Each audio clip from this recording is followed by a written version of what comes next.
तीन राज्यों यानी मध्य प्रदेश, राजस्थान और छत्तीसगढ़ के चुनाव इस बार कुछ भी कह नहीं रहे हैं। बड़े बड़े नेताओं की रोज सभाएं, रैलियां हो रही हैं, एक दूसरे पर जघन्यतम आरोप भी लगाए जा रहे हैं, लेकिन आम मतदाताओं में कोई उत्साह दिखाई नहीं दे रहा है। कुल मिलाकर मतदाता मौन है। ये मौन इसलिए नहीं है कि वो किसी से नाराज है या इस पूरी चुनाव प्रक्रिया में ही वो कुछ देखना या समझना नहीं चाहता। मौन इसलिए है क्योंकि बार बार के इन चुनावों और इन रैली सभाओं, फिजूल के आरोप प्रत्यारोपों से वो बोर हो चुके हैं।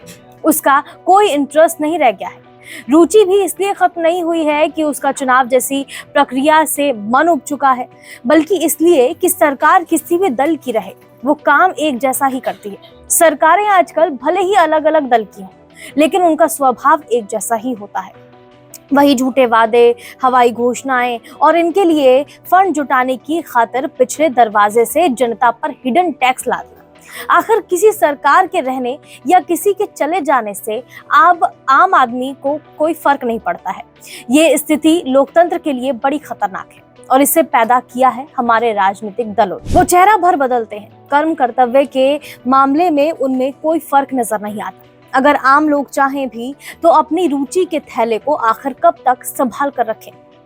बहरहाल छत्तीसगढ़ में बहुत हद तक स्थिति साफ नजर आ रही है, क्योंकि वहां एक दल ने पूरे 5 साल तक अपना वर्चस्व बनाए रखा और दूसरा दल पूरे 5 साल सोया रहा। केवल चुनाव के वक्त जागने से कुछ नहीं होने वाला, इसलिए ये दल अच्छी तरह जानता है कि चुनाव का परिणाम क्या आने वाला है। फिर भी आरोपों की झड़ी लगाई हुई है और कोई भी कम से कम इस मोर्चे पर पीछे नहीं रहना चाहता। जहां तक मध्य प्रदेश और राजस्थान का सवाल है, यह मामला इस बार पूरी तरह कंफ्यूजिंग है। कोई तुर्रम खां इस वक्त ये नहीं कह सकता कि कौन दल क्लियर जीत की तरफ बढ़ रहा है और कौन हार की तरफ। हालांकि अलग अलग चैनलों पर चुनाव पूर्व सर्वे में किसी की हार और किसी की जीत की संभावनाएं बताई जा रही, लेकिन हर कोई जानता है कि इन सर्वे की हकीकत क्या होती है और इनमें कितनी सच्चाई होती है।